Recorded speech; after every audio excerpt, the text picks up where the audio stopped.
Hey everybody, tonight we're debating whether or not Richard Dawkins' tweet last month was transphobic, and we are starting right now with TJump's opening statement, as Tom is taking the negative position. Tom, the floor is all yours.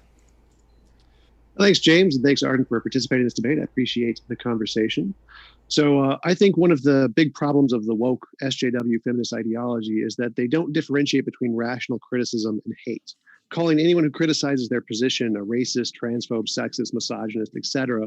And these morally charged terms are essentially calling someone evil or immoral, and they're essentially saying something is wrong with the person's character, which is why they get deplatformed or lose awards or get fired, etc. And I think it's wrong to call someone evil or immoral or transphobic, racist, sexist, whatever, just because they disagree with you. It doesn't matter if they're factually right or wrong. Just being wrong about facts doesn't make you transphobic or racist or sexist. And I think Dawkins' tweet is a perfect example of this. Dawkins' tweet isn't even about trans people. It's about the hypocrisy of the woke community who vilify others for not accepting their preferred identities while at the same time not accepting someone else's preferred identity. The tweet that Dawkins posted says, in 2015, Rachel Dolezal, a white chapter president of the NAACP, was vilified for identifying as Black. Some men choose to identify as women and some women choose to identify as men. You will be vilified if you deny that they literally are what they identify as. There's nothing in this tweet which demeans or implies anything negative about trans people. The tweet doesn't imply that either race or sexual identities are valid or invalid. The subject of the tweet is the vilification, which is why he used the word twice to make the comparison. The tweet is pointing out the hypocrisy in the woke community, that trans people have an identity and you'll be vilified if you deny it. Dolezal has an identity, and the ones vilifying you are denying her identity, hence the hypocrisy. The ones being targeted by Dawkins' tweet are not the trans people, but the ones doing the hypocritical vilifying, the woke community. This tweet would equally apply to the other gender identities as well, like gender neutral, non-conforming, intergender, bigender, gender expansive, gender fluid, gender queer, masculine of center, non-binary, omnigender, polygender, and pangender, and cisgender, masculine and feminine. There are many straight people who identify whose identity matches their sex, who will also vilify you if you misgender them or someone else, while at the same time not respecting Dolezal's identity. The vast majority of people who adopt the gender identities and criticize others for not accepting them are not trans people. It's the feminist ideology. And the rational interpretation of Dawkins' tweet would be that it would also apply to them because the subject is the hypocrisy, not the trans people. So calling Dawkins' tweet transphobic doesn't make sense because it's not even about trans people.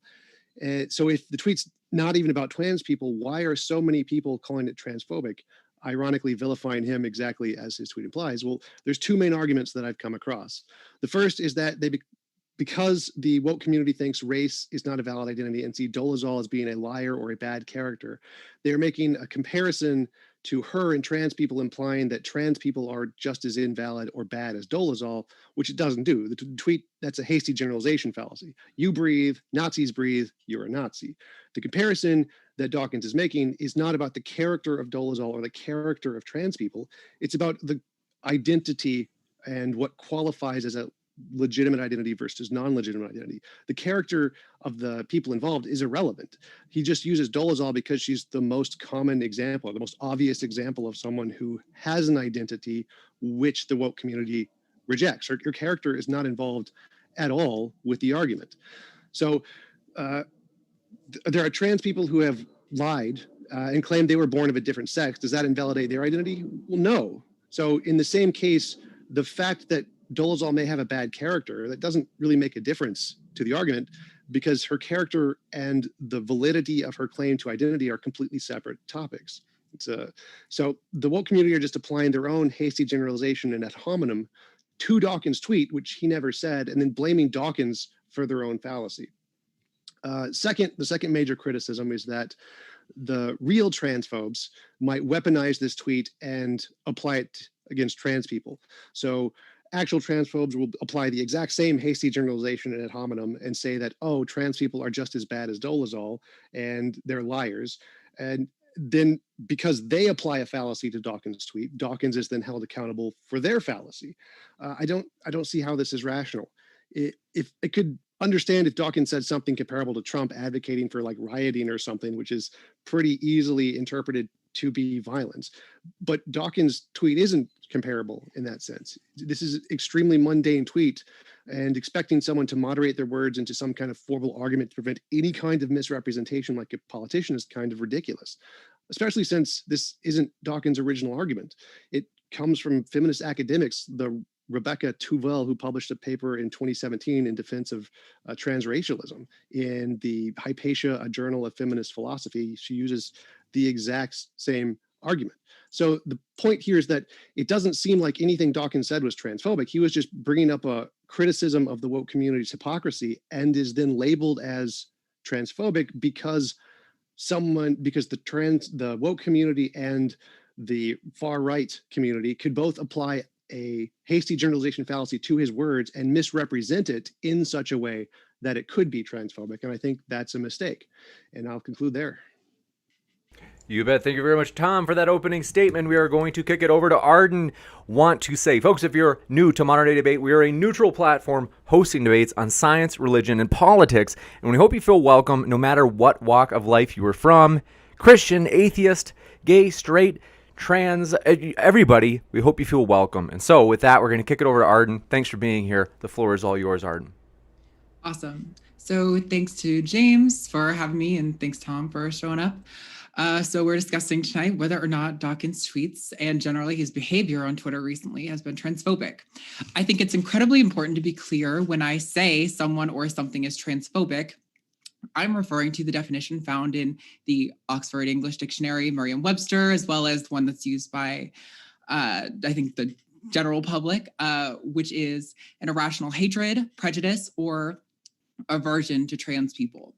More often than not, when I use transphobia, I'm addressing not the summation of someone's character, but rather a quality of someone's actions. So firstly, in regard to the tweet, in the case of Dawkins, his comparison of Dolezal, a woman who felt that she identified more strongly with Black culture and subsequently lied about her family members and gaining employment benefits, is vastly different than what a trans person experiences. There's a wealth of evidence supporting the existence of trans identities and confirming that, like with homosexuality, this is an aspect of their character that is fixed and immutable and cannot be changed. No such evidence exists to support the existence of transracial identities. Furthermore, Dawkins categorizing trans people as men who choose to identify as women and women who choose to identify as men is an inaccurate characterization and contributes to the longstanding historical stigmatization of trans identities. Trans people can no more choose to be who they are than Tom or James here choose to be men or chose to be cis. Lastly, more recently, Dawkins posted an article which cited late onset gender dysphoria. While there are subtle differences there, this is undoubtedly a reference to the Lisa Littman study on rapid onset gender dysphoria, a study that was so terrible that it was retracted from the journal that released it and revised, and they subsequently made a public apology denouncing it. The study wasn't even on trans children, but instead was developed based on the parents' perception of their child, and parents were polled. The parents polled were sampled from online forums like Transgender Trend. Dawkins has a platform solely based on his work as a scientist. He's an international celebrity of sorts, and because of this, he has developed a following on social media founded on him being a skeptic and a trustworthy conveyor of scientific information. One has to ask why Dawkins isn't applying that same skepticism to the topic of trans rights. Whether or not Dawkins is a celebrity, these ideas would still be transphobic. But I'm willing to come here and argue this case today because I believe he has a far greater responsibility than your neighbor to convey this information accurately. I personally would even go so far as to say that the continued pattern of behavior demonstrates that Dawkins himself holds prejudiced beliefs about trans people and therefore is a transphobic person. I suspect the nexus of this conversation is going to be centered around my interlocutor using definitions of transphobia that are not the one that I'm arguing for in the affirmative and aren't sufficient to address the root of the problem, being the societal and personal prejudice, and would also therefore be disagreeing with the common use of the word transphobia.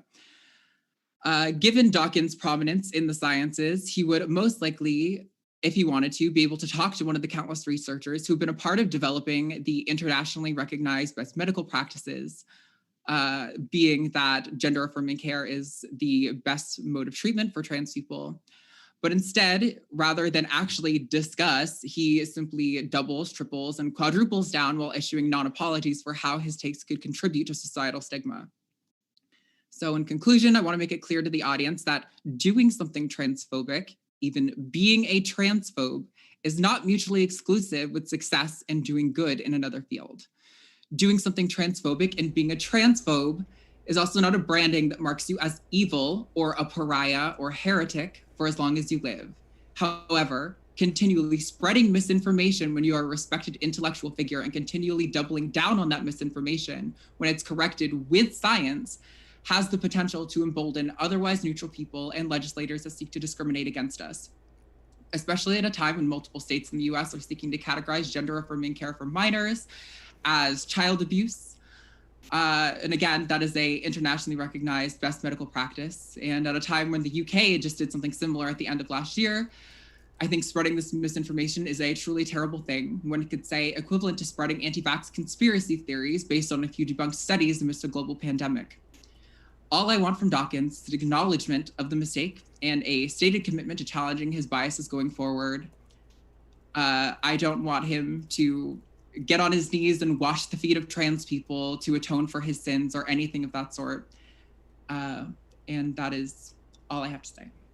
You got it. Thank you very much, Arden, for your opening as well. We're going to kick into the open conversation, folks, and we'll have Q&A at the end. But I want to let you know our guests are linked in the description. So if you hear and you're like, wow, I want to hear more, you can hear more by clicking on their links in the description. And with that, we'll kick it over into open discussion. If it gets rowdy, I'll basically switch it into 3-minute intervals, but I don't anticipate that being the case. Thanks so much, both Tom and Arden. The floor is all yours. Cool. So, Arden, I wanted to start by asking what your definition of transphobic was again. Could you read that slowly for me so I can type it out? Yeah, sure. That would be an irrational hatred, prejudice, or aversion to transgender people. And you mentioned that you thought this would be like a focal point in the debate, misusing the definition in some way. Like, to me, it seems like all of these are character attacks. Like there's something about the person's character which is relevant here. Sure. Tom, have you ever done anything that hurt someone's feelings in your life? Something Sure. that could be considered wrong? Sure. And do you think that that made you a bad person, that marked your character for like all of your life? No. Right.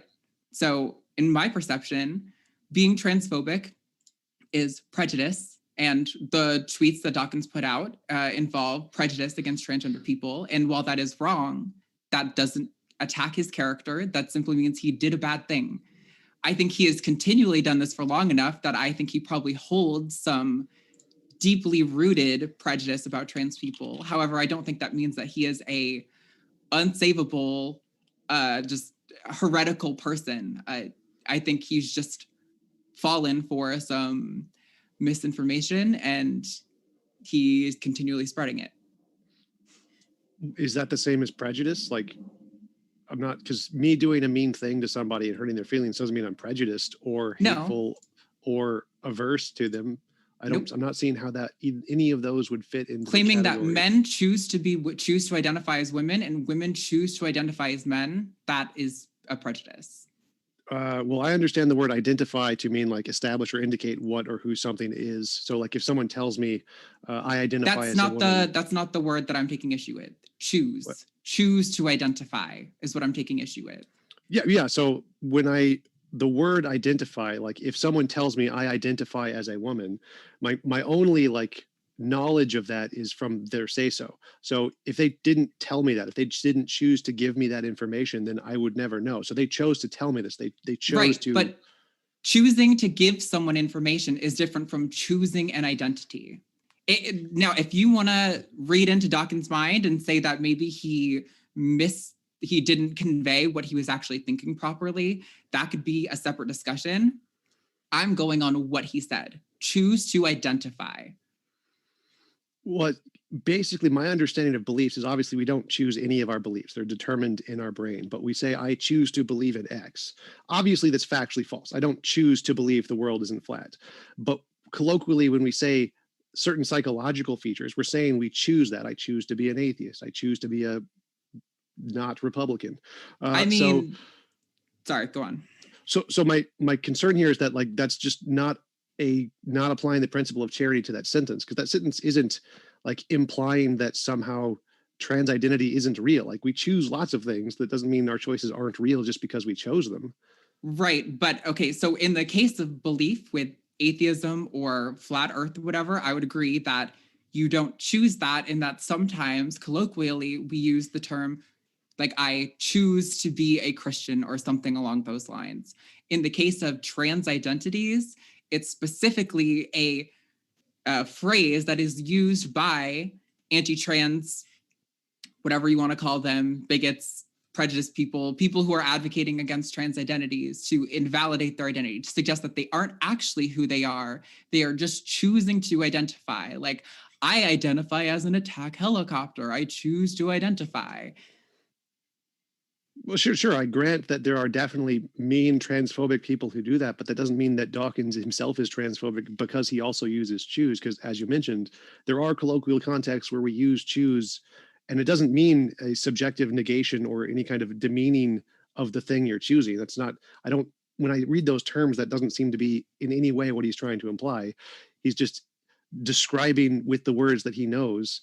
Is, Go ahead. Is it possible that you, as a cis person who haven't had to deal with transphobic legislation, it's probably not popping up on your feed quite as much as it is for trans people, that maybe you aren't as fine-tuned into some of these, what we might call in like pop culture, dog whistles?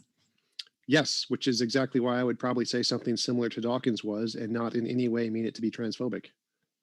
Right. Okay. So this is my thing. And this is what I tried to say at the end of my statement, if Dawkins did not actually mean that trans people choose to identify in the way that is used by bigots, and I realized that he said he denounces people using his words that way, but to me, that's not a sufficient apology. To me, what would be a sufficient apology is I did not mean for it to come across as though trans people have a choice in who they are. That was I just misspoke. If Dawkins did that, I would say he's not a transphobe, that he cleared it up for me, and I'm good. I'll go home. But Dawkins hasn't done that. Sure, I'm happy. I think if you clarified that's what you were looking for, you would probably say that quite readily, because I didn't understand that to be any of the criticism that was given against him. Sure, that's fair. Yeah. But the thing is, Dawkins has been tweeting stuff like this for, I mean, I'm not going to put a timestamp on it. I don't know how long. This is probably the 4th or 5th time he's tweeted something like this. I, amongst with many of my trans friends who are in the skeptic movement, who initially tried to approach him with saying, hey, look, I realize you might not have meant it this way, but this is actually not a great way to say these things. If you could clarify, that would be great. And I realize Dawkins is a popular dude. He doesn't always maybe necessarily have the time to respond to every little Twitter account that responds under his tweets. That's fine. But the problem is he's never addressed those criticisms. Instead, he doubles down. He posts more bad research, like the late onset gender dysphoria research, retweeting people like, or not retweeting, but tweeting about people like Deborah Soh, who've been spreading some pretty bad information about trans people. Like, he's not gone so far as to clarify any of these things. So like, if you have insight into Dawkins' mind that I don't, then please inform me of your psychic abilities. But as far as I know, I'm just interpreting what he has actually said. Well, that's the part I'm disputing, because what he's actually said is nothing transphobic as far as I can tell. Like, as you just agreed, there are very common usages of those exact same words which are not in any way transphobic if you're not familiar with... But I didn't agree to that. Just for clarification, I agreed in certain contexts that usage can be correct. In this context, it's different. Well, wouldn't the context be based on the history of the person and their usage of the word? So if they commonly use it in that context, then it would be pretty common for them to use it in that context. Right, but Dawkins is a skeptic. I'm pretty sure Dawkins is probably familiar with the fact that you don't get to choose your beliefs. That most people... I agree, yeah, for sure, but that doesn't mean he's not going to colloquially use the word choose for beliefs, because that probably will. He's like, I choose to be an atheist. I'm sure I can find clips of him saying that all the time. You think following a comparison of trans identities to a transracial identity, though, that using a specific term like choose to identify isn't highly suspect? I don't think it's suspect at all. Like, when I read that, I didn't even cross my mind. It's just like, simply the way he expressed the argument, because the argument seems to have nothing to do with whether or not you literally choose or whether or not you're biologically determined. It seems like a completely separate topic. Like, you could be biologically, Dolezal is biologically determined to identify as Black if she does, because we're all determined. So I don't see why that would be a difference. Right, but I don't think there's like, okay, so there's, I think, a slight difference to point out that like Dolezal says she identifies as Black, and if that's the case, that's fine. I'm not going to dispute what's in her mind. There's not enough research, though, behind the existence of transracial identities to confirm that on the same way that we know that trans identities exist. So like, there's a false comparison there, and he's like, this is a comparison that is often used in popular media, especially by like anti-trans, like law. I don't know what the fuck you'd want to call it. Sorry, James, I don't know if I can say fuck on here. Lobbyists or whatever you want to call it, anti-trans groups, TERFs, whatever. Sure. I mean, I'm happy to agree that there probably isn't as much research on that side effect, because there are definitely not nearly as many examples of it. But I don't think that because the science is different, or because Dawkins may not have the same level of evidence, that makes him transphobic, because it seems like the argument he's making is a pretty legitimate point. Like, maybe racial identities are real, and so maybe we should be taking Dolezal seriously. And so what is the difference between these two seems to be the kind of the point here. Sure. And when the evidence comes out to suggest that transracial identities are valid, I will change my position and I will accept that transracial identities exist. But as of right now, that is not the case. And, sorry, I had a brain stump. I don't know where I was going with. There was another thing you just said I was going to respond to, and oh wait, actually, yes. You were saying you don't think that makes Dawkins transphobic. The way you worded that makes me like curious, because I've said this multiple times, that even though I do think the pattern of behavior for Dawkins makes him a transphobe, again, like that's like saying, like, to me, that's like saying, wow, you're an asshole. Like, you've done like a rude or unkind thing. Transphobe is like calling someone an asshole? In a way that I'm about to describe. That if you do a rude and unkind thing consistently to someone, I think they're probably justified in calling you an asshole. But I think if you call them an asshole and they go, oh, wow, was I being an asshole? I'm sorry, I didn't realize what I was doing was affecting you that way. I'll try to make sure I'm more conscious of that next time the same situation pops up. For most reasonable people, I think that would absolve that entire situation. I would say, no, maybe I still don't like trust you right off the bat, but like, I appreciate that you are at least able to acknowledge it happened and you're aiming to change your behavior. That's exactly how I look at it as transphobes. I mean, I know you said in your opening statement that you think these criticisms of transphobia and racism and homophobia are trying to paint someone as evil, but in my experience in activist circles, that is never what people are trying to do. Are there some people who try to do that? I'm sure they're out there, but that is not what I try to do. And that's not what most of the prominent people that I interact with are trying to do. We're trying to call out a flaw in a particular action and to just ask for someone to make amends for that. Like, if you didn't mean that, that's fine. I would accept that if Dawkins himself came forward and said, that's not what I meant, but he has not done so.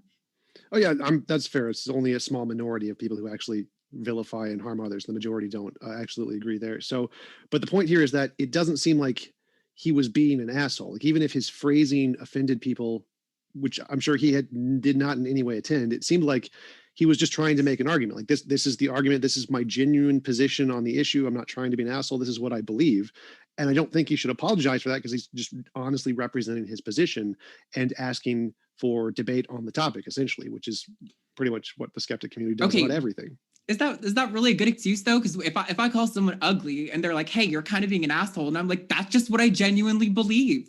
That's not an excuse. You can say what you genuinely believe in a way that doesn't make you an asshole or that doesn't make you a transphobe. If he genuinely wants to understand the differences between transracial and transgender identities, maybe that's a valid discussion to have. I'm open to having that discussion.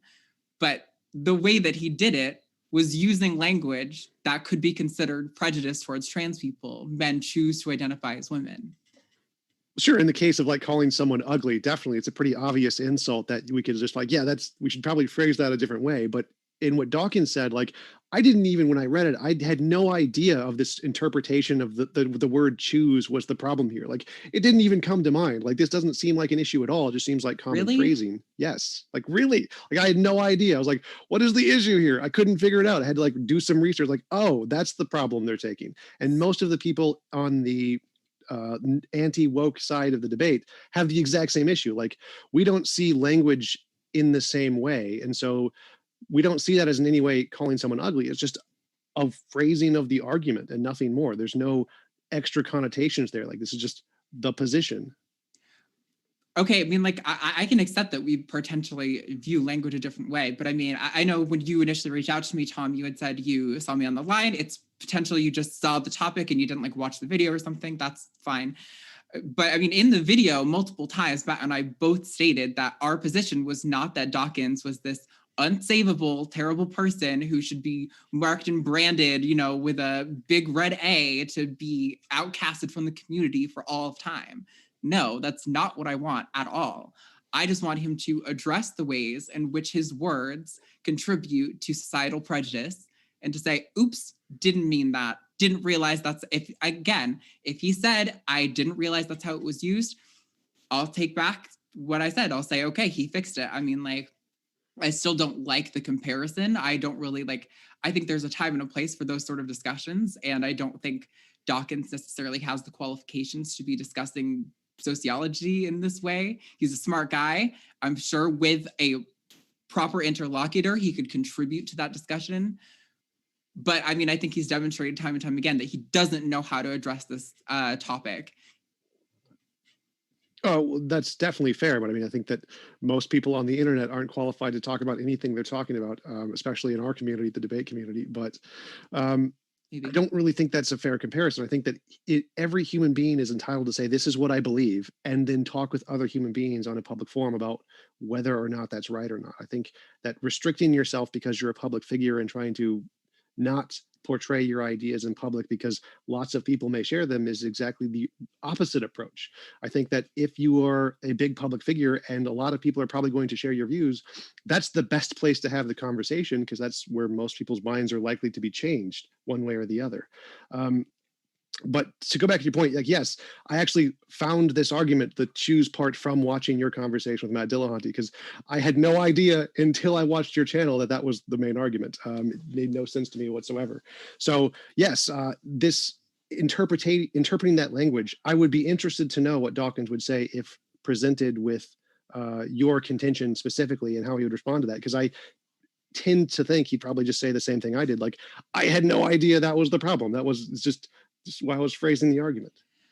I mean, that's great and all, but I mean, until he states that, I'm gonna continue to hold my position. I mean, I can't read his mind, so I'm gonna go on the words he says. And the fact that he followed that up a couple weeks later by reposting a article that's researched, sorry, this is like 3 degrees removed, an article that cited an article, an academic journal, that was like a retracted, debunked study it's just really disappointing. I think from a science communicator, like, I mean, I realize this isn't his field, and so I don't expect him to be perfect on this all the time. And that's like why I was saying it would be nice if he would actually talk about these things with like qualified people, especially just because he has the resources to talk to the qualified people in the field. It's just really disappointing to see him not being skeptical about this topic and just going, yeah, that sounds, I mean, I guess that's probably reading his mind to some degree too, but just kind of reposting things with no degree of skepticism about the information he's conveying is disappointing. And again, I think contributes to the societal prejudice. I haven't gone through all of Dawkins' tweets, so I can't really comment on that, but it does seem like he does have many friends in the anti-SJW community, like Peter Boghossian, and has talked about similar issues quite a bit. And it seems like that's kind of the argument that he seems to be the most compelling from his conversations and friends in the community. So he's presenting it to be challenged. That's kind of seems like the point. But like, he doesn't actually respond to any of if I mean, I also get that. Like, I know some people have claimed that maybe Dawkins doesn't really understand how Twitter works. I don't want to be like ageist or whatever, but like, he's an older dude. Maybe he doesn't really get what he's doing when he says discuss on Twitter.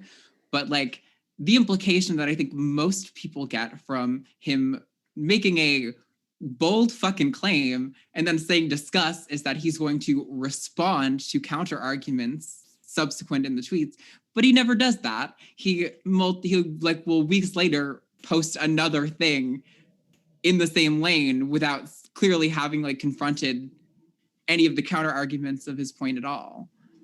Twitter, yeah, for sure. Like, I don't think he's probably going to spend much time on Twitter, but I do foresee him actually writing articles on this in the future. And I think he probably is talking with a lot of people about this behind closed doors, which is normally how he does his conversations anyway. So I agree. Yeah, he's not responding on Twitter, and neither would I when you're getting a million retweets that all say you're transphobic. But I think he probably is actually talking to people about the issue and looking more into it based off of this. I think that's concerning, though, the fact that, I mean, amongst like Peter Boghossian and Sam Harris and I don't know what Michael Sherlock or whatever his name is. Shermer, there you go. They all do the same thing where when somebody calls them a transphobe or say that something is transphobic, they interpret this as a branding, a thing you can't come back from, a characterization of someone's character that can't be changed or understood or developed with new information. When again, I think as you admitted earlier, most people, when they're saying someone is transphobic or something is transphobic, are not characterizing the totality of someone's character that way. Oh, well, sure, but I think that most character attacks aren't usually attacking the entire character of a person. Even calling someone like a white supremacist doesn't mean that they don't help grannies across the street who have groceries or whatever. But I think the bigger concern here is that when you attack someone's character in that way, it has real consequences or can have real consequences to their life. They can get fired, they can get deplatformed, they can get their rewards removed. Please. Is Dawkins suffering from this at all? He lost an award he got in the 90s. Like, they have a vested interest in making sure that the people who have those awards represent their values accurately. And if Dawkins is not representing those values, yeah, they took his award away. Dawkins could literally sit down with any scientist across the world that he wanted to right now. Anyone he contacted would be fucking giddy to sit down with Richard Dawkins and talk about science. I don't think he suffered at all from this. Absolutely, but everyone cries, right. boo-hoo, he's marked as a pariah. He's been shunned from the atheist community. Like, what? That's absolute bullshit. So what does Joe Schmo do? What does Joe Schmo from down the street do when he's labeled a transphobe and fired? Can he go do that? If that's happening, I would say that's wrong. If someone's getting fired from their job, I mean, with the exception that if someone is making the workplace toxic for a trans coworker by intentionally misgendering them or something along those lines, then at that point, I don't give a fuck if they're fired. But if they put on Twitter a take like this and they got fired, sure, I would say that's wrong. Yeah, and that's really the bigger concern here. That's the reason Dawkins is making this tweet, is because those happen. There are people who are. Do you actually have evidence of that? Yes, transphobe fired. There's lots of evidence of it. Sure, I would love to see more evidence of that. So I mean, that's the bigger concern here, is that people are being attacked for not agreeing and for disagreeing and phrasing things in not quite the right way, and it having real consequences to them. And there's not really much they can do about it if they're not in Dawkins' situation where he's a millionaire. Right, but again, the issue isn't like, if people are being attacked for it, like it's as simple as being like, as if you were being an asshole to someone, being like, oops, sorry, I didn't realize that. That's not what my intentions were. I guarantee you, if people had the dignity to admit they were wrong, a vast majority of these situations would be absolved so much faster, but that's never what happens online. People, as I said earlier, double and triple and quadruple down on their points. I mean, I definitely wish that was the case, but there's many cases where people do apologize and it only gets worse for them. They don't get freed of the guilt or whatever. They're just condemned more. And that also happens a lot. So even though, and the bigger problem here is, I think that you shouldn't have to apologize for just expressing what your position is. If someone else considers it to be offensive and you didn't mean it to be offensive, you should still be able to say, this is still what my position is. Could you like address what I'm saying? If you want me to try and rephrase it in a better way, tell me how to rephrase it.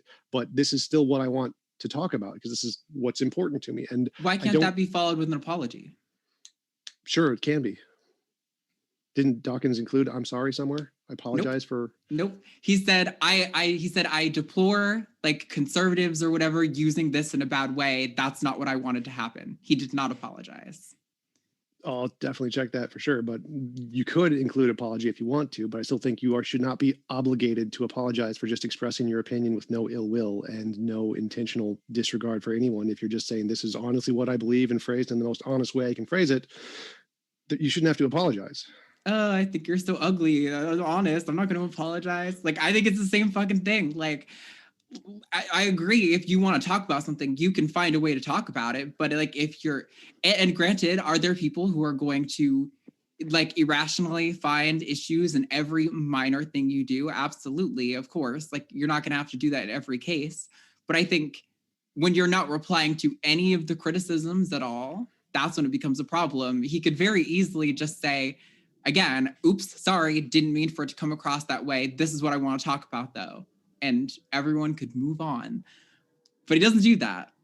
You have to wonder why. Why doesn't he do that? Why does he value his pride or his ego or his point over just making an honest apology? I mean, I think that's kind of some weak like ego shit to like not be able to just say, oh, I'm sorry, and move on with the point. Probably because he doesn't feel sorry because he doesn't realize he's done anything wrong. That would be my guess. Well, that's possible, but I mean, I don't know how he's going to realize he's done anything wrong if he doesn't actually respond to any of the criticisms ever.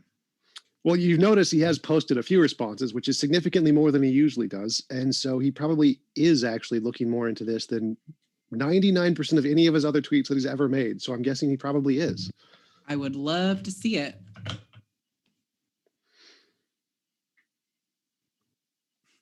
Did you have any questions, any points you wanted to talk about? Nope. I think I made my main point that transphobia is not saying someone's evil, that if you, like, I'm just addressing the words that he actually said, not the words that he possibly could have meant. And that, I mean, I guess there was something you said earlier that it might be worth talking about. You said something about like trans people lie sometimes and claim we were born a different sex. Like, don't get me wrong, I have seen that on Twitter from time to time, but most trans people aren't claiming to like be born XX when they're born XY or anything like that. They might be criticizing the like common use of biological sex as like a concept and how it's often like weaponized, and like acknowledging the fact that a bimodal distribution would be a more accurate description of what sex is than a binary. Excuse me. But yeah, I would love an elaboration on that point. Yeah, for sure. So I totally agree. Most people don't. But the point of that was that simply the fact that Dolezal was lying doesn't invalidate her identity. So I've heard in many of the debates, like Richard Carrier's post, stating that, well, because she's a liar, that invalidates her claim. And I think that's false. Like, there are trans people who are lying, but that doesn't invalidate their identity of being trans or being women or whatever. The fact that she has a bad character or whatever doesn't invalidate her claim to identity. And so it's not a counter argument to say that Dawkins made a mistake here. Wait, that doesn't address my point. How are trans people lying? By saying they were biologically born something they were not biologically born as. Okay, so this very niche sliver of, okay, sure, I guess. Yeah, the point is just to say that any individual person who lies doesn't mean that their lie invalidates their identity. You can still be genuinely correct about your identity, even if you lie about other things. That was the only point. Fallacious reasoning doesn't necessarily mean you're wrong. A broken clock can be right twice a day. I get it. Right. So I wasn't making a claim that like most or many trans people do this. That was not in any way anything I was trying to imply. All right. I appreciate the clarification. If there are no other issues, we can go into the Q&A. Sure. Sounds good to me. Yeah. We'll do that then. Want to remind you folks, couple of things. We are thrilled to let you know our guests are linked in the description. And so if you want to hear more, you certainly can hear more. And that includes if you're listening via Modern Day Debate podcast. We're pumped, folks, that Modern Day Debate is available via podcast. So, hey, if you haven't already, pull out your phone and find us. And if you're listening to this debate via podcast. You can find our guests linked in that description box as well. So thanks very much for your first question coming in from Pax Americana. Thank you for your super sticker, I should say, as well as Zylot. Thanks for your kind words. Said, love this channel, sending my support. Appreciate it, Zylot. And Sunflower says, Arden, trans people existed before the wealth of evidence for trans identities, so why dismiss the possibility of legitimate racial dysphoria? I don't dismiss the possibility. When sufficient evidence exists to confirm the existence of transracial identities, I will change my position. As of right now, no such evidence exists. Gotcha. And thank you very much, Sunflower, for your second question. Said, Arden, would you have been as skeptical and incredulous of transgender people if there was no scientific evidence of it as a valid identity? That's complicated, being trans. I mean, assuming that I felt trans, that definitely complicates things. But if I were cis and there was no evidence, all else being equal, yeah, I would be skeptical. You got it, and thanks very much for your question. Logical, plausible, probable, shameless plug, but it's a super chat, so I have to read it. So he says, epic double after show. He's having both an after show and calling out Professor Dave Explains. You won't want to miss that. So that sounds juicy. And Chris Gammon says, when Dawkins mentioned people who they literally are, it sounds like he is referencing a genetic identity. What do you two think about that?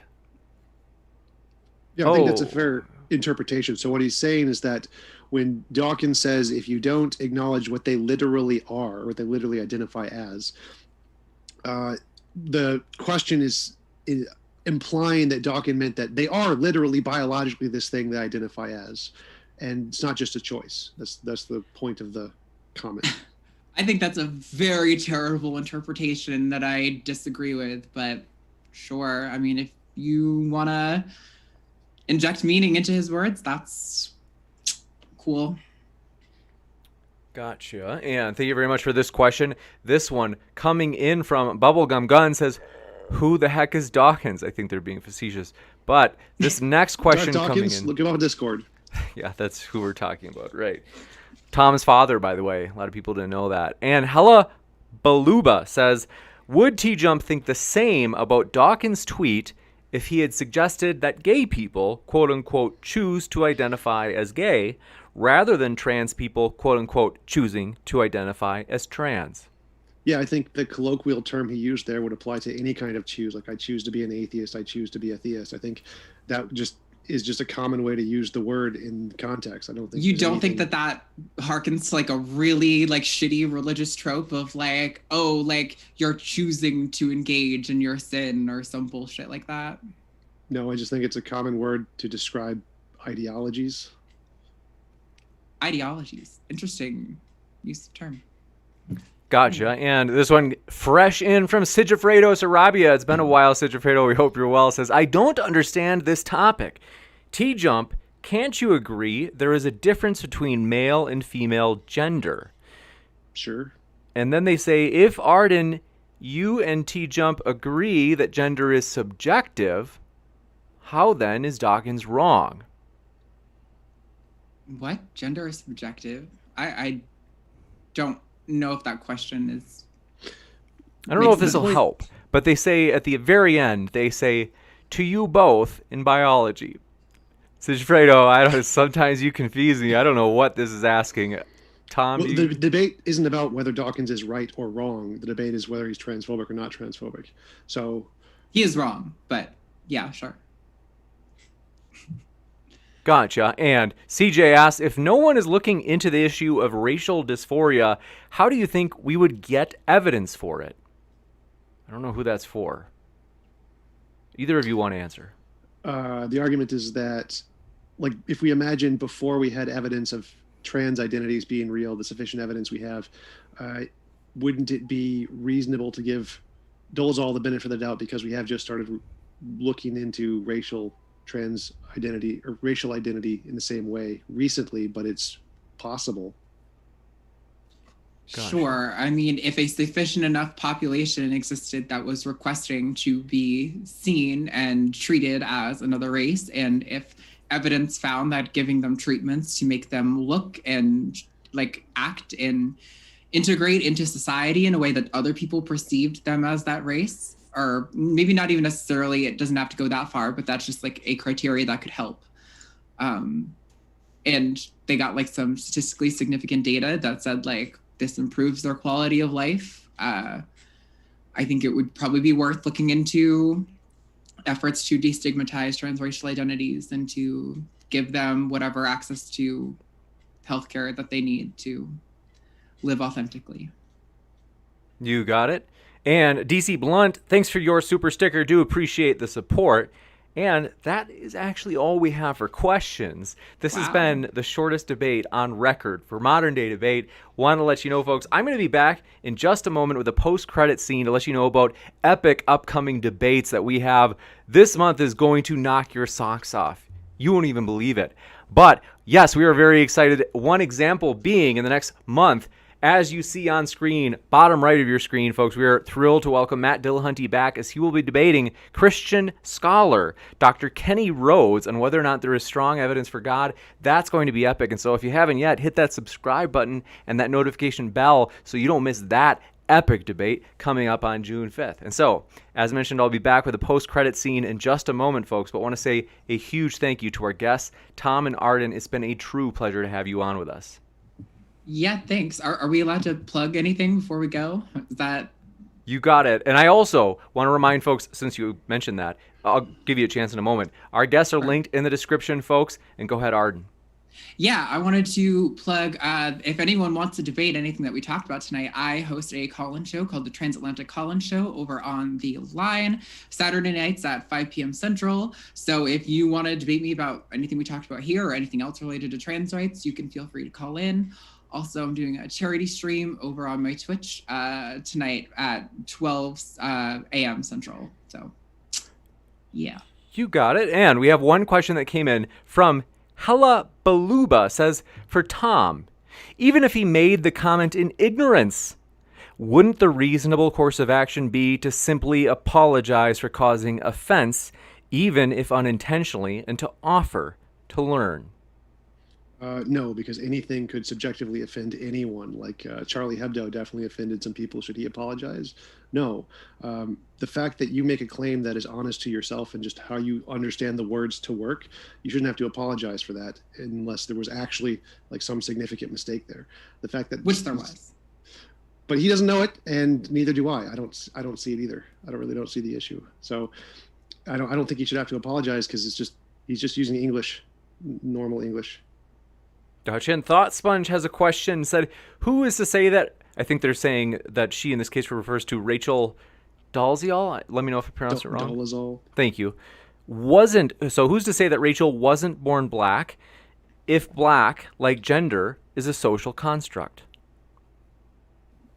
I think there's a variety of things that support the evidence of transgender people. And the issue is that while it's possible, again, it's possible that Rachel Dolezal really is transracial and really is black. But so far, we don't have any evidence to confirm the existence of an identity like that. You got it. And Jeff Cordell, thank you very much for your super. If you meant to put a question in that super chat, let me know and I will read it. Just throw it in the normal chat and I can read it. But in addition, Whizbang says choosing to be gay is definitely very loaded. Choosing to be trans, I feel, is the same. So more of a question than a comment. I agree. And let's see, we have a question from Rezo out of Gore. Says, let's see. Yes, it's true. The debate was short tonight. And so I think that is it. We've caught up on them. And so as mentioned, folks, I'll be back with a post-credit scene in just a moment. But huge thank you to our guests, Tom and Arden. It has been a true pleasure. Thanks. Thanks.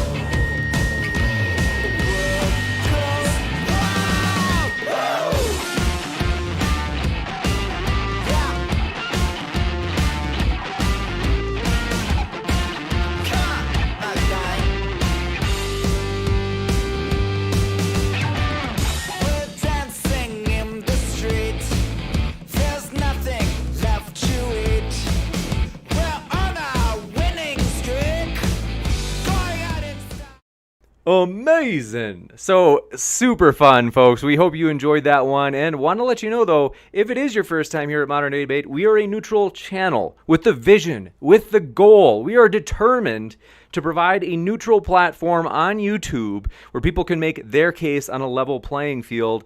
And we are very excited about that, folks. We believe it's important. It's something that we value, everybody getting a fair shot, and we are a fully neutral channel. In other words, if it's not a debate, it's not a video on Modern Day Debate. It's only debates here. So there are no videos where, let's say, I come out and just state my position and I'm like, yep. Don't get me wrong, cool if YouTubers want to do that. It's great. That makes sense. However, we're like, you know what? We're going to be one of the very few. In fact, I don't know if I know of any channels that are like, hey, we don't take any stances. We are even, it just doesn't matter. Everything, we're like, hey, we're nonpartisan. We're not taking a stance on this. We'll let the debaters do that.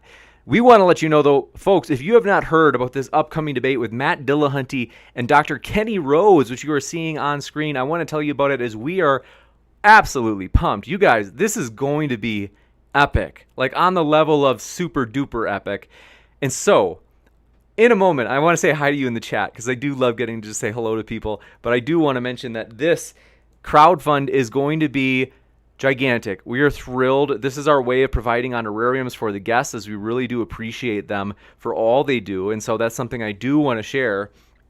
Folks, if you have not yet, the link to the crowdfund, which you can see the fundraising meter on the far right of your screen, is in the description box, as well as I'm going to throw it into the chat right now. And folks, we want to encourage you, if Modern Day Debate has ever been even mildly entertaining for you, where you're like, oh yeah, it's like, yeah, we would highly encourage you to join with us on this crowdfund for the price of a cup of coffee, folks. You can join in on this crowdfund, $3 to help us make it happen, as we want to compensate Matt Dillahunty and Kenny Rhodes for their time in preparing for this debate, as well as their actual debate time during the debate. And so we are really excited about that, folks. I am putting that, pardon, I'm delayed. The crowdfund link mentioned is right here in chat. And so, folks, we are pumped about this. On June 5th, less than 29 days away, we are excited to host this monstrous debate, which will be open to the public. But, folks, in order for it to happen, we need to raise the funds. And believe me, we're determined, folks. I mean, I don't care if it's me and TJump that have to do a car wash out there in the middle of May. It's going to happen, folks. We are going to raise the funds to make this event happen. And so we want to let you know a few things about this epic crowdfund in particular. You guys, you don't want to miss this. First, let me show you this. Oh, I moved all the files. Well, I want to let you know, this crowdfund, you can sign up for it, basically log in via Facebook. So you might be thinking like, I don't know if I really want to do that. Like it's kind of like, do I want to give them my email and password? It's like, you don't even have to do that. You don't even have to create an Indiegogo account. All you have to do is you can just sign in through Facebook, which is awesome, super convenient. And like I said, for the price of a cup of coffee, you can actually help support this event, which is going to be awesome. And Haxed, thanks so much. Do appreciate it. Said, I have supported it, and we do appreciate that. And Haxed, seriously, it means more than you know. He said, I had pledged, and so thank you for doing that. And so if you have enjoyed this channel, if it has been of use to you in some way, shape, or form, please consider joining up with us on this. Let me know. We have many perks. So one of which is like a Modern Day Debate t-shirt if you pledge at, I think it's the 4th tier. I can't remember. Maybe it's the 5th tier. But many, many perks, of which I'm going to show you in just a moment. Let me do a screen share and I'll actually show you the actual web page. But also want to say hi to you in chat. So I am going to quick say hi and say thank you so much for being here. Adion 55, thanks for being here. Travis Pratt, good to see you again, as well as Old Boy and Mine Ben 256, pumped you're with us, and Stripper Liquor, good to see you again, and Ophir, as well as Zach Frederick, thanks for coming by. The Master Quest, glad you are here. James SC, thanks for coming by. The Trillionaire, glad you're here, as well as Fax Envoy and Enigmatical Jedi. Thanks for coming by. Not only that, but Cliff Burton 6286 said, amazing. I agree. No doubt about that. Amaretto, thanks for being with us. And Platinum, good to see you, as well as Converse Contender. And yes, I agree. Converse Contender said, thanks for your contribution and hacks. We do appreciate it. As you guys, we are pumped. After the first night that we announced this, which is on Wednesday, I think it's at $463 after that first night of announcing the Kickstarter. And so you guys, we are absolutely pumped for this one. It is going to be epic. And so, as mentioned, that is linked in the description. And this is something that we really do want to use this, you could say, we want to use this strategy of crowdfunded debates in order to, you could say, we want to do it in order to take bigger risks. Namely, once we do this, Bob or Sideshow Nav, thanks so much for pledging. Really do appreciate that. We appreciate your support of the crowdfund. As we do this, folks, it's going to help us host bigger, badder, more epic debates. And so we really do want to encourage you to join up with us in doing that. And so your support really does mean a lot as we try to host bigger, epic debates. And so please, folks, join us with this. And let me just pull up. Let me see here. Coffee. It allows us to take bigger risks, you could say. Namely, allows us to afford the honorariums of bigger name speakers. This summer, like late this summer, assuming this next one that we're working on with Kenny Rose and Matt Dillahunty goes well, our hope, ideally, is we would like to host a debate. Basically, this is like not confirmed yet. We still got to confirm it with the speakers, so it's not determined, but we would like to host a debate with Dinesh D'Souza and Vosh. No joke. Like, that's a very real possibility. But again, that depends on this one going well, as we want to see, like, you could say that the process works. And so Barry Daher Wagner, thanks for your super chat, just said, huge love to TJump. And Arden, take a little for yourself too, James. Thanks for your support and your love. And we are so thankful for our guests. Yeah, I couldn't even say it enough. We really do. The debaters are the lifeblood of modern day debate. They make it fun, and so we really do appreciate them. And let's see here. Platium, good evening, says, or good to see you here. And Hala Baluba says, what do you think of Intelligence Squared debates in terms of format, topics, and moderators? I haven't seen a ton of their stuff. A little bit I have, though. And I don't know. I honestly haven't seen enough to like have an opinion. I'm sorry about that. But Simone Joyth, glad you were here, said, hello, how are you today? I'm doing really well. Thank you. Appreciate that. And let's see here. Trillionaire says, thanks for the shout out. My pleasure, Trillionaire. And good to see you, Fat Bastard. Thanks for coming by. Tim A, thanks for coming by. I said, hey guys, we are glad you were here. And Tuss Beatbox, good to see you. And thank you so much. Tuss said, gonna pledge once I get my next payout. Thank you, Tuss. We do appreciate that support. That means a lot. And JPG, good to see you. As well as Darth Revan, good to see you again. Let's see here. Relativam, thanks for being with us. It's hard for me, my old eyes. I'm like, am I reading this right? We're glad you're here. And so thanks for hanging out with us. Is this the first time I've seen you here? I don't know, but we're glad you're here. And you're all on steroids. Yuri, thanks for coming by. I am glad that you are here, my dear friend. And is this the first time I've seen you here? It's like we've seen a lot of new faces in the old chat tonight. And so do want to get to say hello to you and thanks for being here. Octane Booster says, James, do you only do super chat questions and debate Q&A now? I don't know if you were here, but we read several questions that were just standard questions tonight. So in other words, no, we don't only read super chats. Now, what do you think? I feel like I'm teaching a class. What do you think would be a context in which we may not get to read all standard questions? Well, sometimes if the debate runs to be like 3 hours and super chats just keep coming, like we don't always have time to read standard questions, and it's just that we have to respect the time of the debaters. And so, but yeah, usually if we have time, we'll usually read at least a few of the standard questions. Tonight we read all of them. We didn't have a lot of questions tonight, but let's see. The Master said hi. Cam, glad you were here. And Mr. Anderson, good to see you. Tape Deck, glad you made it. Brandy Beckett, thanks for coming by. And let's see here. Chat's moving fast on me.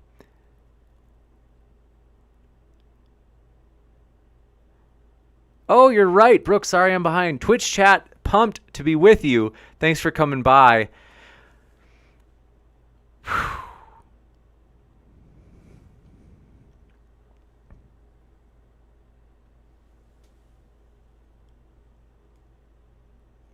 As well as Dave Linger, good to see you. Brooke Sparrow, thanks for coming by. Sephirin and Ms. Metal and Poor Lucy, as well as Sephirin. Let's see, Dave Langer, Move 37, good to see you. Ms. Metal, good to see you.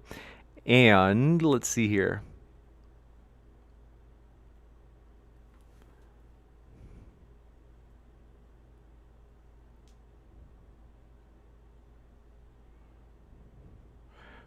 Poor Lucy, Dave Langer, Brooke Sparrow, Topotzel, the regulars.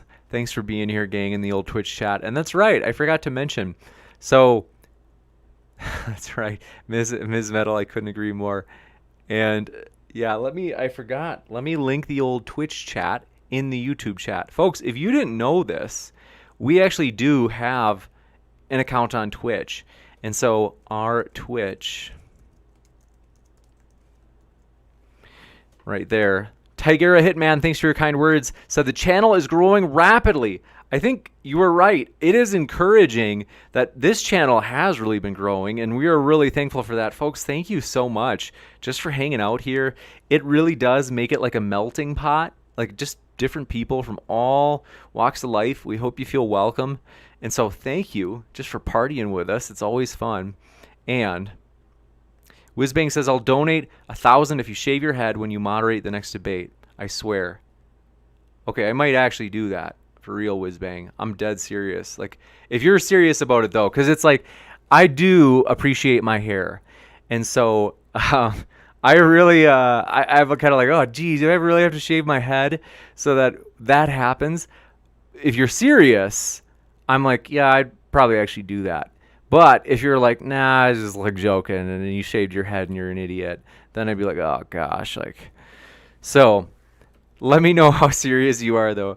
But Vlad Teeps, good to see you, and Rem Relativam said first time. Oh well, glad to know that, Rem. We're glad you're here. And Fish Frog Dolphin, good to see you again. Said, what would Nick debate on? I don't know. Let's see. I had 1 or 2 emails with Nick. I don't know if it's going to be as easy as some people might think for Nick to come on. I think that he, but yeah, I don't know if you're asking me or someone else. But Dave Langer, good to see you. Argon the Sad, thanks for coming by, and thank you. Whew.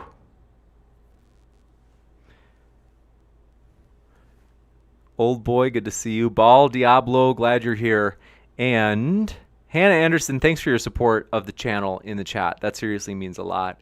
Zach Frederick, glad you were here. And Ian J. Is it pronounced Broia?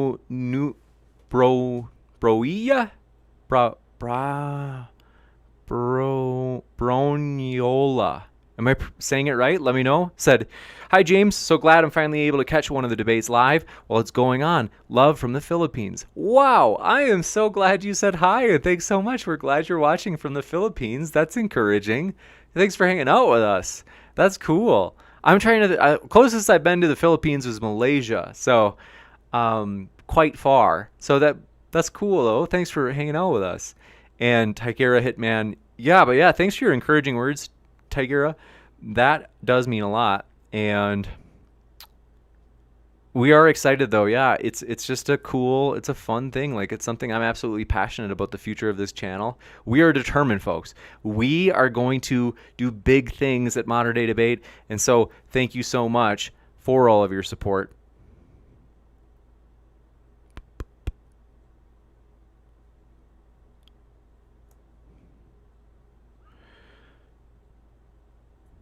Dave Langer's right, says, shortest non-rage quit debate, and it was so respectful. Arden was so great. Hope we can get, Arden to debate here more often. Yeah, that'd be fun. That sounds juicy. The door is always open. And Platinum, thanks for your help.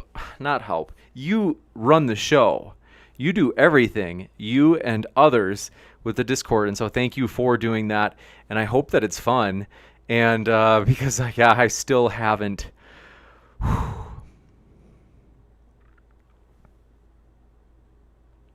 what's the word I'm looking for?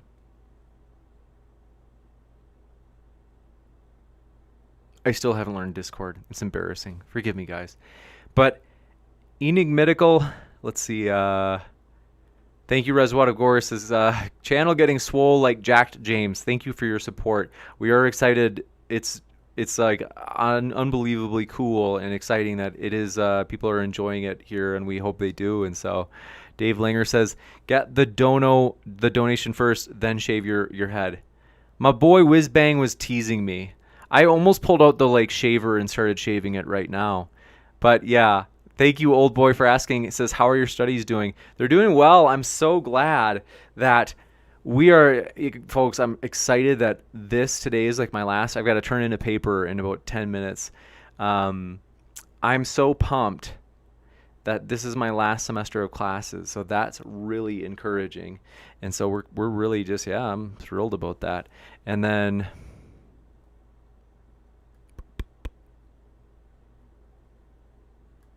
Mac Karan, thanks for being with us. Said sticking feathers up your butt doesn't make you a chicken. Next up, Tim A. Thanks for being here as well. But yeah, Matt Karan, we're glad you're here. We hope you're doing well. And Hella Baluba says, bring Arden back. And I agree. Arden was a lot of fun. It was an awesome debate. And Platinum says, no worries. Haha, when things calm down for us both, we can schedule some time and I'll run you through it if you want. Thank you for being willing. I need a little rest time now that the semester is pretty much done, but I may reach out to you throughout the summer, maybe this month, but I'm honestly pretty exhausted after this semester. It was insane.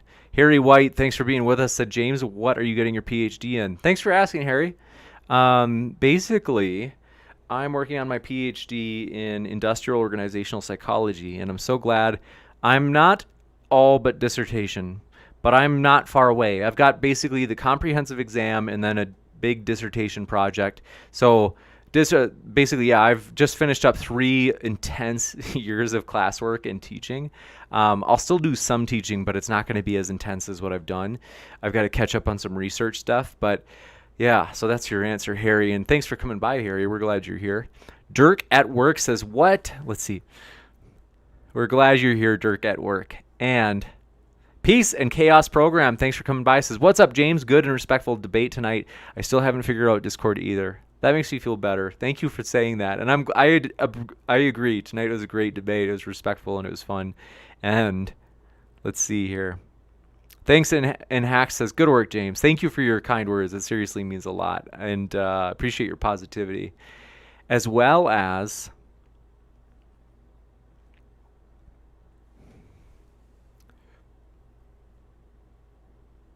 I'm trying to think of something, you guys. I'm trying to think of a plan, a way of doing something. I got to think about it. Really got to think about it. I got to... mull it over. But long story short, amazing! Something from Nothing says, glad you're here, Something from Nothing, glad you made it. And is it pronounced Amaretto? Let me know. We're glad you're here. As well as Spart344, thanks for coming by. We're glad you made it. And Ball, that's right. Is it pronounced Ball Diablo? Let me know. But yeah, folks, let me know. Can you guys give me some information? I am open and teachable. And I want to ask you, are there any perks that we could offer through the Indiegogo, the crowdfund campaign? Thank you so much to those 2 new people that gave to the crowdfund. As we're pumped, we've jumped up to 481. So thank you so much for your support. And so, pumped for that. And is there a way? Are there any perks we could offer, folks? Like, I'm very serious right now that I want your feedback so we can offer quality perks where people are like, hey, that's a cool perk. Like, I'll give to the crowdfund for that reason. Let me know. I'm listening, like, right now. I mean, let me know. Like, I'm not saying, like, email me. I'm saying, like, right now I am listening and want to know. And so you can see on the far right of your screen, the fundraising meter is updated. And so pumped for that. Dave Linger says, how much would it cost for you to shave one eyebrow? That might be a little bit more. But thanks. Dominic Rabin says, thanks, James. I always listen to y'all during work. Hi from Taiwan. Thank you so much, Dominic Rabin. That seriously means a lot. And I'm pumped you're from Taiwan and you're listening to Modern Day Debate. That is super encouraging. So really do appreciate it. We are excited, folks, want to let you know, folks, if you haven't yet, folks, we're on podcast. Did you know that? For real. Folks, pull out your phone right now. And if you have not already found Modern Day Debate on your favorite podcast app, pull up your favorite podcast app, whether you're listening via Twitch or via YouTube. Pull out your favorite podcast app and look us up and subscribe, because we are excited, folks, is that a lot of people, I'm really happy that people have said, hey, like, we're actually, we're actually enjoying that sweet little podcast. And I'm like, that's super encouraging. Like, that people are finding it useful and like the downloads are growing. So that's encouraging. And so I've had people say, hey, when I'm listening to it, like I'm maybe at work, I'm cleaning the house, I am, you name it. People are just saying all sorts of things that they'll do. They're working out and they're like, I listen to Modern Day Debate. And it's just nice because it's long form content. You don't have to like change it up. And so highly encourage you folks. Anthony Gillis says, have you considered having Jay Dyer on to defend Orthodox Christianity? Oh yeah, I'm open to that. I think a long time ago, I can't remember how long ago it was, I emailed Jay. I can't remember. I honestly don't remember if I got a response or not. I know it wasn't anything like I can't remember. I honestly don't know, but I have reached out to Jay before. And Invisible Ninja, thanks for your support of the crowdfund. Said, I'm in for $12, Indiegogo link for upcoming debate. Thank you so much. I really do appreciate that, Invisible Ninja. Thanks for your support. That means a lot. And, yeah, folks, want to let you know. Well, hold on. Let me read this really quick. There's a couple of ideas. I see you guys firing them into the old chat, and I appreciate that. Want to let you know that if you are a Patreon member, we appreciate it so much. I forgot. So this debate is different. We used to, we've got to reform our Patreon. So if you're part of our Patreon, hang in there. We're going to fix it, because I know that some people, they signed up for the $2, like the lower level Patreon tier. And they're like, man, I signed up for that because I thought I'd get free access to these events. And now they're just free to the public. And so we're trying to figure out like a replacement reward for the Patreon, the lowest Patreon tier. And so this one will be public. And so we're trying to figure out a replacement tier. So thanks for your patience on that. And I'm used to saying also but anyway, let me read through some of these. Baal. Okay. Thanks for letting me know that. Baal Diablo says, I pronounce it like Baal. Thank you for letting me know that. Dave Linger said, we got that. But yeah, let's see. That's funny. Spart says, James Coon's calendar, fireman style, as a perk. You guys. Oh, man. You wouldn't want that. Nobody would go for it then. That's funny. Jacob Chirian says, psychoanalyzing the mind of God. Actually, I'm in you could think of it as work psychology. That's basically like my type of psychology.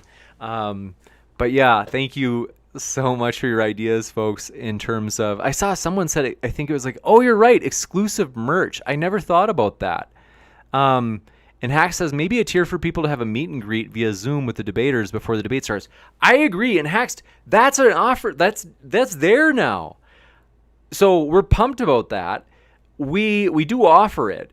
And I want to let you know, I'm trying to think of additional stuff like that, like maybe a signed book or something, maybe like both the speakers sign it or something. But yeah, let me think about that. LR says limited edition t-shirts and merch would be awesome. That's a good idea. I got to think about that.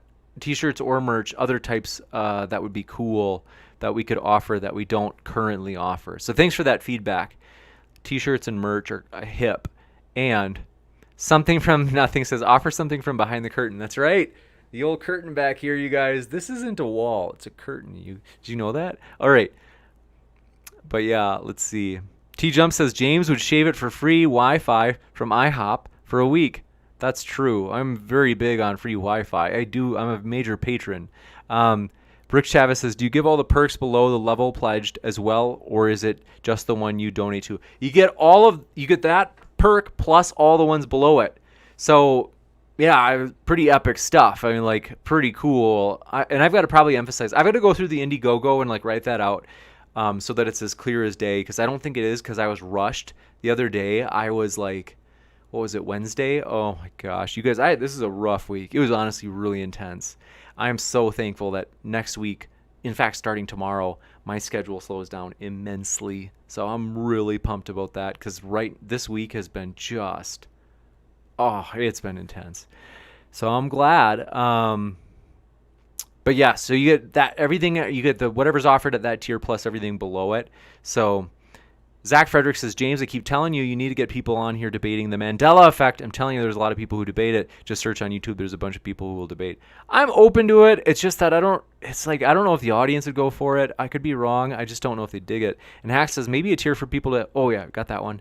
And then I'm catching up with you, chat. The Socialist Quaker, glad you came by. We hope you were feeling welcome. We hope we're glad you're here. So pumped to have you.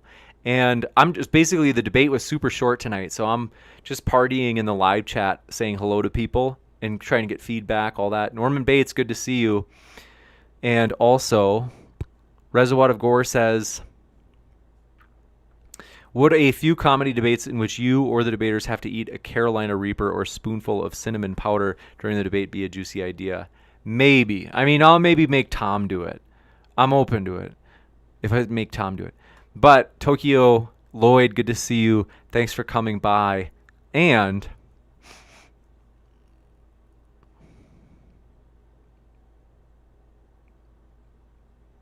is there anybody new in the chat? Let's see. Norman Bates says, James makes over $100,000 a year. That's funny. I wish. That's funny. Where did you pull that stat from, or that number? Let's see. It's funny. There's a website where I can look up my professor's income. You guys probably know that, like, so public workers. I'm wondering, you might be able to find, I don't know if you can find me, because I think I'm like technically an employee, but I'm like a half breed where I'm not a professor. I'm an instructor, so I teach classes. But I think that because I'm a graduate student teaching, it's like I'm not quite employed. If you guys can find my real income online, let me know. It's embarrassing. So like, I don't know if I want you to see it, but it's temporary. Once I finish this PhD, that's going to be awesome. So I'm excited that I won't be on the graduate student like budget anymore. But Norman Bates says, my mother thinks James is sexy. Thank you, Norman, and tell your mom I appreciate that. That means a lot, more than you know. And let's see, Darth Revan, good to see you. Where is any other ideas though? Thank you, Norman Bates, for your kind words. Said, we love you, James. Great show. Thank you. Seriously, appreciate your positivity. And any other ideas though, in terms of like, how could we make the crowdfund more attractive to you? So I am excited though, folks. It is cool that it's growing, and I'm like, even tonight I'm excited that there are 2 new people that joined into the crowdfund, and we believe it. We're going to make it, folks. We are absolutely going to fulfill this goal of raising all of the funds for the speakers. It's going to happen, and the debate is going to be epic. And so like, it's hard to emphasize just how pumped I am about it. We've got stuff, you could say, tricks up our sleeve in terms of both. I'm open to adding up new perks if people are like, man, that's a great idea, I love that. Also, though, I do, no joke, plan on doing a 12-hour stream this month. And so we're going to have like 5 debates in a row, and then there will be like little kind of like intermission times in between where I'll just be, I don't know, playing a game or something. And believe me, it's going to be epic. So let's see. And Hacks, I think you're right. Yeah, yeah. But yeah, I got that.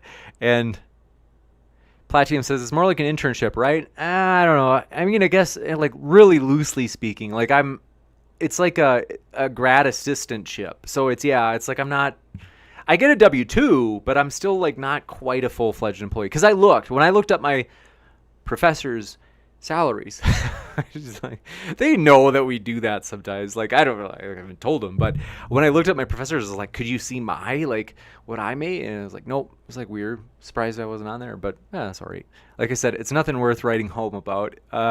Zach Frederick says, well, we could find out right now, James. I bet there's a lot of people in the chat that want to see that debate. Which debate? Oh, that's right. Maybe, I don't know. Exit Music, good to see you. We're glad you're here. Oh, it's not easy to find people with a Mandela effect, especially like, do you know if there's like someone with a big following? Because I got to be honest, a lot of you guys don't know. Man, modern day debate is not as easy as it used to be for a couple reasons. One, don't get me wrong, I'm thankful, but I'll give you guys some of the inside scoop of like what happens. One, I see the stats in the creator studio. And some debates actually lose us subscribers. It's rare. We've started, like, I've figured out, like, okay, where people will say, hey, James, do you want to host this debate? And I'm like, it's like, oh, like, I'm like thinking, I think this debate is going to make us lose subscribers overall. But, I have to know for sure. So we do the debate, and then I'm like, yep, it lost us subs. And that's pretty rare. We're getting pretty good at, like, predicting, like, are we going to grow? Is the audience going to actually enjoy the show? Or are people going to say, I didn't enjoy that show, I'm unsubbing? And so that's one thing, is that I've got to be pretty picky about topics. But that's like where modern day debate has become more challenging, is it's just not because, we've got a lot of people we're trying to please. I don't know. But thank you, Norman Bates, for your kind words. And also thank you, Oscar Stenberg. Thanks for your kind words. Says, love modern day debate. I listen to it all the time. Love from Sweden. That's super encouraging, Oscar. Seriously, we really hope you're doing well. I've never been to Sweden, but I think I would love it. It looks beautiful, for real. I would love to get to see Sweden. And so I've been to Europe before, but Sweden, I still have to see. I would love it. And let's see. Let me try to catch up with chat. Thank you for your kind words, Tuss. And thank you for your encouragement, Norman Bates. Seriously, that means a lot. Thank you. That's right. Tuss, you're in Sweden too. And Fox Sushi, good to see you again. And Oscar, that's a good idea. More debates about Islam. I agree. That's a fun topic. And I'm excited. I'll probably email him tonight. A gentleman who identifies as Islam or Muslim recently contacted me, maybe Monday or Tuesday. He's like, hey, I'd be happy to come on. And I was like, that'd be great. So that's pretty cool. Norman Bates says, James said his age is 34. That's right. I am 34. And it's amazing how time flies. And everybody older than me says it's just going to keep getting faster. L. Juan says, James is a gamer. Poggers, James is a gamer.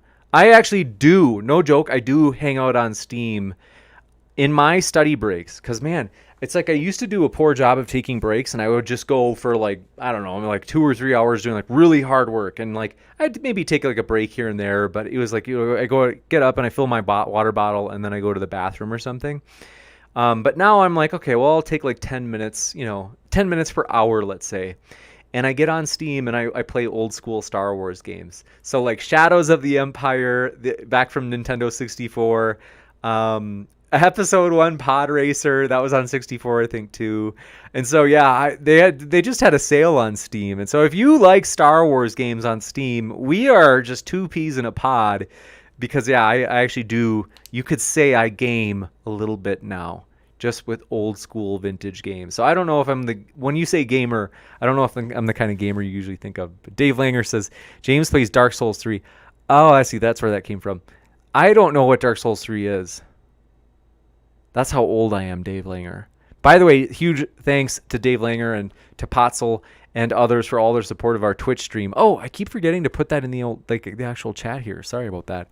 And Hack says, I'll have I'll have a think, James. Hopefully come up with something you aren't already offering this time.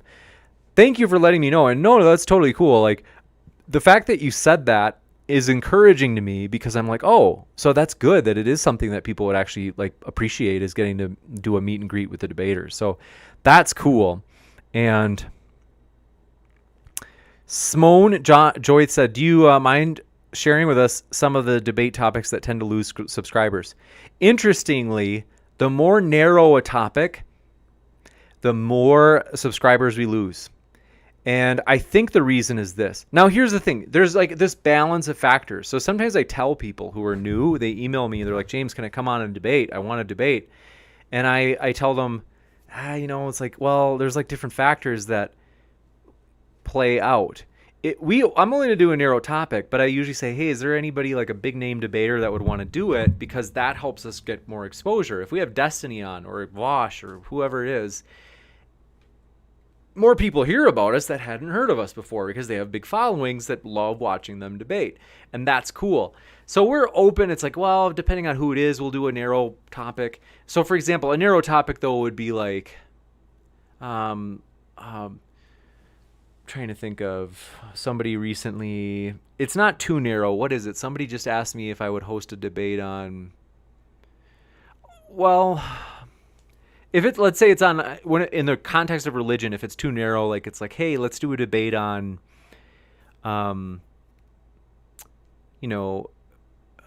if it was like something, here's an obvious example. It's like, well, did in Mark, if I remember right, it's Mark chapter 9. Is it Mark chapter 9? It's got to be Mark 16 or 17. I can't remember. What was my memory must be bad, because I used to know this stuff like the back of my hand. What is the controversial chapter in Mark what's the final chapter of Mark? There are those final chapter of Mark. Mark 16. Okay. So at the end of Mark 16, there's debate on whether or not the angel makes the whether or not the portion of Mark 16 where the angel says that, Jesus is resurrected. There's debate about whether or not that was in the original manuscripts. People like to debate about that. It's not a great topic for modern day debate. It wouldn't, I wouldn't do it unless it was like Bart Ehrman, because it's just too narrow. History debates don't do very well. They usually, almost anything history, unless it is imbued with this religious significance. So for example, like, did Jesus rise from the dead, like in the year, like roughly 30 AD? Some people are like, oh, okay, yeah, like people show up for that, but that's because it's imbued with this like religious, like Christian and atheists feel like there's something on the line, right? So narrow topics, history topics don't do well. Frankly, one-on-ones with, I'm not trying to be mean, but one-on-one debates with new people don't usually do well. And that's, if they're new, if they don't have a lot of experience, it's probably that the audience maybe just doesn't find them as engaging. I don't know. But that's why, so anyway. Thank you, Norman Bates, for your kind words. And then thanks, Travis Pratt, for saying you can't please everyone. Just do what you think is right. I appreciate that. And Frishfuck Dolphin says, James, you should do more philosophy debates, mind, body problem, free will, etc. Those are topics that will not do well. Sorry, I'm not trying to be mean, but it's true. Just straight up philosophy that's not imbued with some sort of religious significance, as I'm telling you, it's just not a lot of people are going to show up. And so the audience is like, hey, we want stuff that is, we're going to show up for, that's fun. And those, they just don't do it like they used to. You're right. Hannah Anderson is right that I don't think the topic is as important as the actual debaters. Yeah, that's probably a heavier factor. You could say it's like a stronger predictor. That's true. Amaretto says, wait until you have kids. Yeah, I believe it. You mean like in terms of time seeming like it's speeding up? I'm kind of afraid for that. Yeah. I'm watching the movie Click. Have you guys ever seen the movie Click? Where it's like he's kind of like wanting to skip through periods of life, and it's all about, he is kind of like a Scrooge story. He kind of like learns the rue of his ways. But let's see. Spart344 says apostate prophet would be good for that Islam debate. Yes, he would, and we are setting up a debate with apostate prophet and Dr. Michael Brown for June, and then we're hoping to set up one with him and possibly, this is a long shot, maybe Shabir Ali in June. So that's not confirmed. Frankly, I think it's going to be hard to get. Old Boy says, if you ever tried to get Muhammad Hijab, that would be peak content. I agree. I have asked him, and he's actually pretty selective in terms of what he says yes to. So I'm honestly probably not going to ask him as much, just because it's like, gee, it seems like everything I ask him, he's like, I want it to be this way. And I'm like, oh, I can't really do that. Like, he wants me to fly Matt Dillahunty and myself to Europe to do a debate with Matt Dillahunty in person. And I'm like, well, I don't know if Matt's going to go for that. Like, Matt's probably a busy guy. So I'm kind of like, he's selective about like what he wants. And I'm like, yeah, maybe I'll ask him again. DC Blunt says, can we have a debate that is TJump versus TJump? Maybe have two cameras on opposite sides of his face. That's funny. I like that. It also said, oh, thanks for your super chat. Sigma Any says, I may have missed the debate, but I can super chat. Thank you for doing that. We do appreciate that support. Good to see you, Sigma Any. And let's see, where was I in the old chat? It's been moving. Did I lose my spot? Oh yeah. Knights of the Old Republic. DC Blunt, you're right. I've been told that Knights of the Old Republic is like one of the best games that I can get, and I bought it. I just haven't started it yet. I always buy them on sale. I've got Battlefront 2 as well. The old Jedi games. Yeah, I definitely want to play those. I haven't yet, and I've heard that they're long, which is cool because some games are so short. May 4th, what is it? May the 4th be with you. This last week they had like awesome deals. I got Shadows of the Empire for $2. And that, I'm like, that is awesome. Like, Spart344 says, maybe that could be a perk, a massive multiplayer session for a Star Wars game. That would be cool. I wish I knew how to do it. But TJump says, have you seen Nightbot? It posts links automatically in the chat every 20 minutes. I will probably set that up this summer, Tom, for real.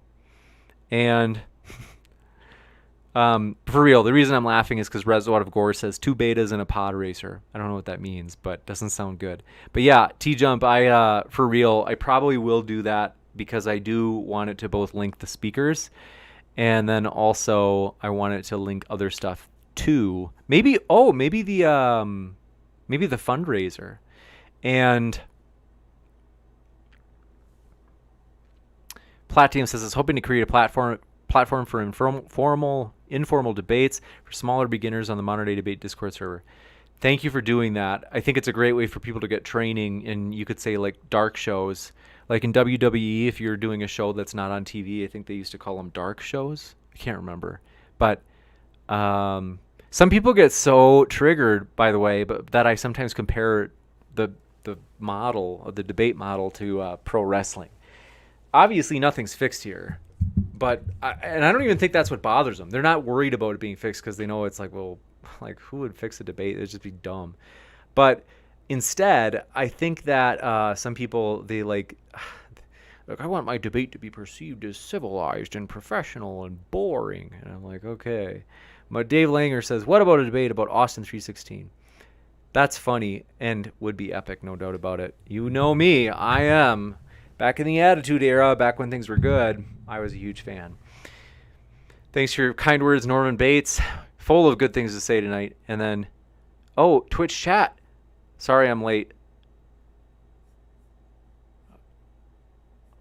Oh gosh, I'm so sorry, folks. I'm like really behind on Twitch. Thank you, Ozian, for your gift subscriptions in Twitch. Seriously, that really does mean a lot. So that's Twitch. You've gifted a total of 53 subs to the channel. So Ozian, thank you for doing that. Seriously, that is really encouraging. We do appreciate that. And let's see. Dave Langer says Ozian is gifting 5-tier subs to Modern Day Debates community. They've gifted a total of 53. You're right. That is. Thank you so much, Ozian. Seriously, appreciate that support. It means a lot. And Sigma Any says, I may have missed the debate. Oh, that's right. I saw that. Thank you, Sigma, for your super chat. And Amaretto says, yes, in terms of time speeding up. My kiddo is 6, and I feel like I was yesterday. I left the hospital with them. That's, yeah, I'm like kind of frightened by that. Just the idea of like time accelerating even faster, because I'm like, man, it's already moving fast. Outside the Cube, thanks for coming by. Says, is there an after show anywhere? John Maddox, I think, is hosting one. And then I'll be going on here for like, I don't know. Yeah, tonight's debate was exceedingly short. I'll be here for a little while yet. I kind of enjoy this, so it's hard to leave. So I'll be here for a while. Top at 2 says TJump versus TJump on April 1st would be awesome. That's true. I will dress as TJump. And then I will be TJump as we debate each other. It could be so cool. And Hannah Anderson says TJump on our day debate. You can link the fundraiser. That's a good point. Yeah, we do need to do that. We really do. You can do that with Nightbot too. That's a good idea. And so 4X Shark says, why does it cost $3,500 to have those guys on? So if you check out the link in the description, there is a graph that shows where all of the funds are going. In particular, one is honorariums is by far the biggest chunk. So gifting the speakers this honorarium for their coming on, basically for their preparation and all that stuff. And so thanks 4X Shark says, don't people come on here for free, and the funds raised are used for various charities. Well, we do charity streams, as you've seen in the past, and not everybody does come on for free. And want to let you know, we do plan on doing more charity streams, but at the same time, I would suggest, one is, I think a lot of people are like, well, people should come on and debate for me for free. I want the free entertainment. And it's like, okay, if anybody has that type of attitude, I'm like, I'm not going to even say what I think it sounds like. But what I will say is this, is that we do want to give the speakers, you could say, a worker is worth their due, and so we do want to compensate them. And so both Dr. Rhodes as well as Matt Dillahunty, we do want to compensate. And then if you look at the Indiegogo, the graph that we have there on the main page, is that in addition to honorariums being the biggest chunk, we also do want to make this event huge. And so we are running ads on YouTube to help, you could say, spread it, kind of give exposure to this event to make it epic, as well as we build in the fees that, not Kickstarter, I'm in the old habit of saying Kickstarter. We build in the fees that Indiegogo has, and what's the word I'm looking for?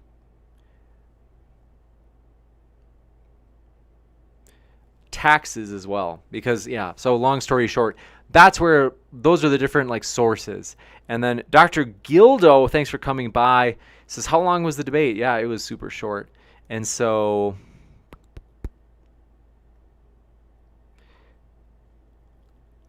Spicy Roads, good to see you again.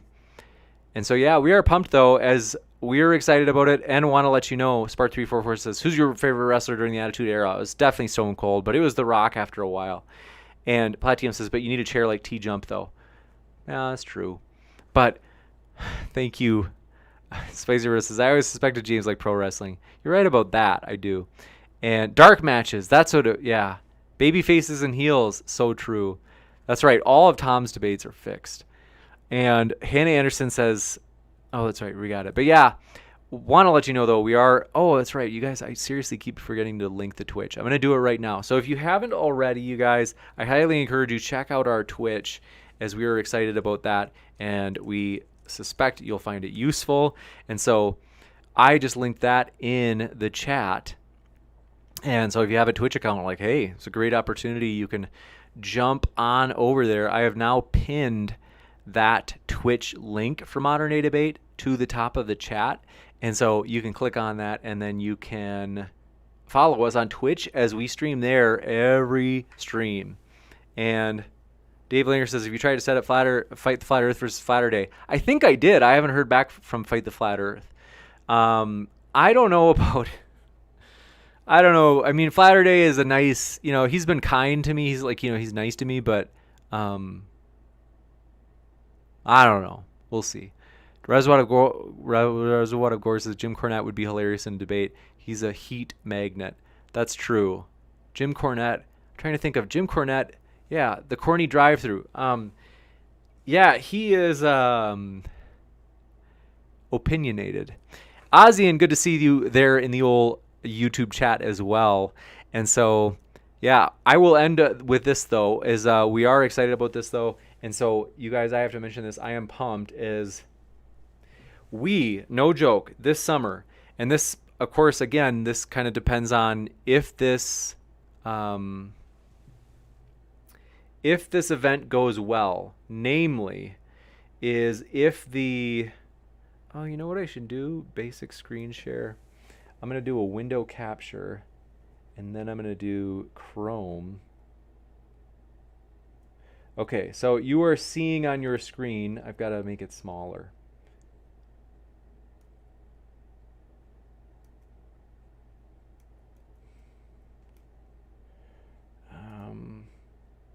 You're seeing on your screen the Kickstarter, which we are pumped about, you guys.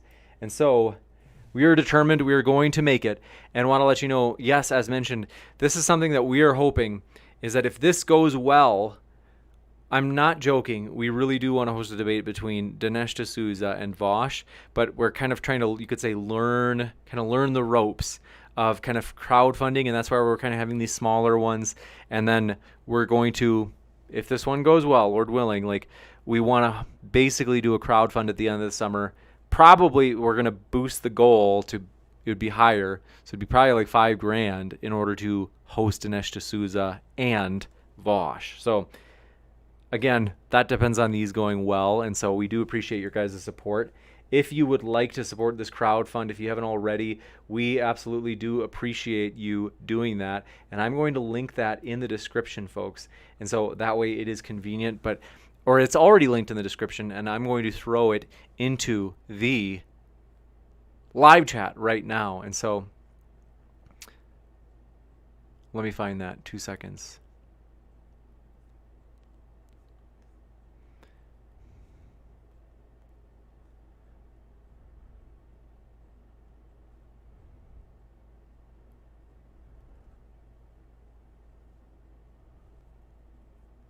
There it is. Okay. Thanks for your patience. Very embarrassing.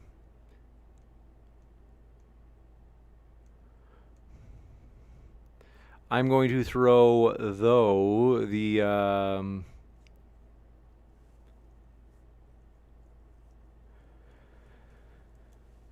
yeah, Platinum, listen, I love you, but I've got to let you know, like, this has been like one of the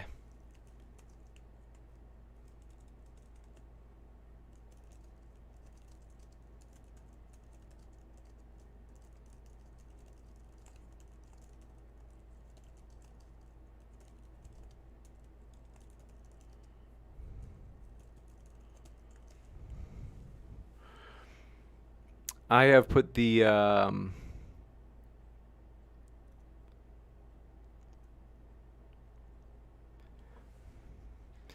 that Indiegogo fundraiser is now linked at the top of the chat, and so we do want to encourage you guys, if you have not already, please do join us in supporting that. Think about it this way: if everybody who is watching right now, with about 184 people, oh wow, we only have 95 likes. Hit that like button if you haven't already either. That supports the channel. We do appreciate that. If 187 people that are watching right now were to give just the smallest amount, $3, to help make this event happen, that would be a significant portion of the goal already covered. That meter would jump up to, I don't know, my math isn't good right now, but basically it'd be at around 33% or so. So we really do appreciate all of your support. And so thank you guys for all of your support and love. Thanks for being with us. Thanks for hanging out here. And Tanjil, right? Thanks for coming by. We're glad you're here. Keep sifting out the reasonable from the unreasonable, folks. Take care and have a great rest of your night.